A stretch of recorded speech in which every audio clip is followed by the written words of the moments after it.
প্রভু কেন আমাদেরকে বানাইছেন? এত ইজ্জত আর সম্মান দিয়ে বানানোর দরকারটা কি ছিল?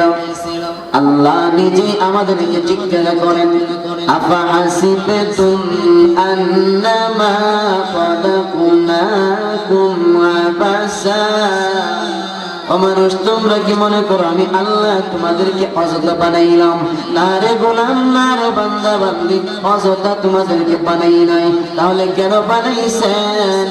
আল্লাহরে যদি প্রশ্ন করেন, প্রভু কেন বানাইছেন গো? আল্লাহ জবাব দিয়া বলেন, ওয়ামা খালাকাতুল জিন্না ওয়াল ইনসা ইল্লা লিয়াবুদুন। আল্লাহ বলেন মানুষ এবং জিন্নাতকে বানাইলাম আমার ইবাদত দাসত্ব গোলামির জন্য। জীবনের প্রতিটা মুহূর্তে আমি আল্লাহর ইবাদত দাসত্ব গোলামি করি। প্রথমেই কথা হইল আমরা সকল মাখলুকাত মানুষ সৃষ্টির সেরা। আল্লাহ সৃষ্টির মধ্যে আমাদের থেকে দামি কোনো কিছু আল্লাহ সৃষ্টি করেন নাই। আল্লাহর পরেই আল্লাহ তার সৃষ্টির মধ্যে মানুষের সম্মান দিচ্ছেন। এটা আমি দেখি কোরআনের দলিল লাগবে। লাকাদ কারামনা বানি আদম। এখানেও তিনবার নিশ্চয় বলে বলেন যে আদমের সন্তানদেরকে শ্রেষ্ঠ সম্মান দিয়েছে। এরা আশরাফুল মাখলুকাত। আল্লাহ সৃষ্টির মধ্যে এরাই শ্রেষ্ঠ।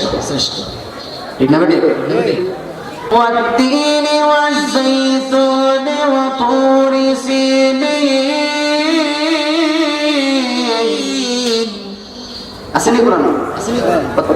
তিনের কসম, والزيتون জয়তুনের কসম, وطور سينين সেই তুর পাহাড় যার মধ্যে মুসা নবীকে আল্লাহর সাথে কথা বলেছে, তুর পাহাড়ের কসম।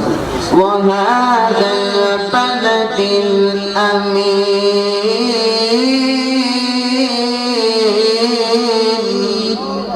সেই পবিত্র নগরী মক্কা নগরীর কসম। এই চারটা কসমকে এরপরে বলতেছে, লাকাদ খালাকনাল ইনসানা ফি আহসানি তাকওয়ীম।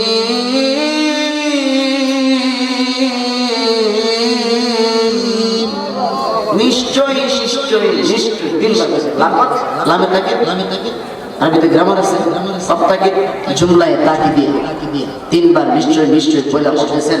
সবকিছু সৃষ্টিকর্তা আল্লাহ না? আল্লাহ নিজে বলতেছেন আমি তো সব বানাইলাম, আমি নিজে ঘোষণা দিলাম। আগে চারটা জিনিসের কসম খাওয়ার পরে তিনবার নিশ্চয় বলিয়া ঘোষণা দিলাম সবকিছু থেকে মানুষকে সুন্দর করে বানিয়েছি। দ্বিতীয় তার একটা লাকাদ কারামনা বানি আদম। এখানেও তিনবার নিশ্চয় বলে বলেন যে আদমের সন্তানদেরকে শ্রেষ্ঠ সম্মান দিয়েছে। এরা আশরাফুল মাখলুকাত। আল্লাহ সৃষ্টির মধ্যে এরাই শ্রেষ্ঠ। ঠিক না বেটি? এভাবে শ্রেষ্ঠ অনেকগুলো আয়াত আছে।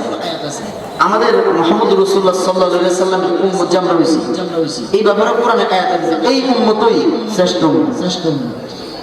আচ্ছা আচ্ছা, এই মানুষ আল্লাহ সৃষ্টি করছে, ঠিক কিনা? আল্লাহর একটা উদ্দেশ্য কি? আমরা আল্লাহর ইবাদত দাসত্ব গোলামি করতাম।